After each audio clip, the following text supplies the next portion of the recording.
Another day, another basketball stories na naman ang pagkikwentuhan natin. At ngayon nga, yung sinabi ni Coach Ty Lue sa Los Angeles Lakers at ang balitang pagkuha pa ng Golden State Warriors kay Domantas Sabonis.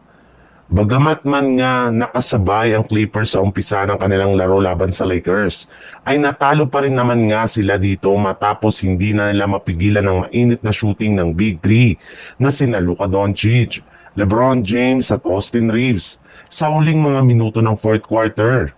Kaya dahil dyan ay patuloy na naman nga po ang pagkatalong hinaharap ngayon ng Clippers.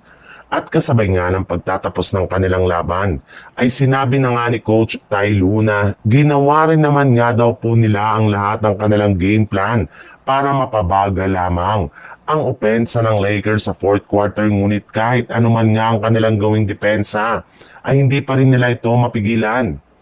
Inamin nga nito na sobrang lakas nga daw po ngayon ang opensang bagong lineup ng Lakers. Kaya kailangan nga talaga itong paghanda ng ibang makupunan sa mga susunod na araw. Sinabi rin naman nga ni Ty Lue na halos wala rin naman nga pinagbago sa laruan ngayon ni LeBron James sa kabila ng edad nito.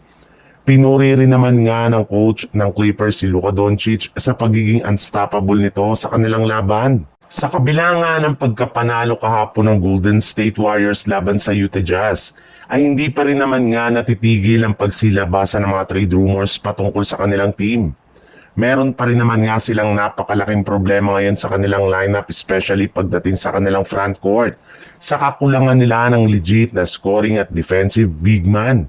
Kaya dahil dyan ay isa sa mga pinakamatunog na pangalan na nakadikit ngayon sa Warriors ay si Domantas Sabonis, na ginawang available na ng Sacramento Kings sa trade market.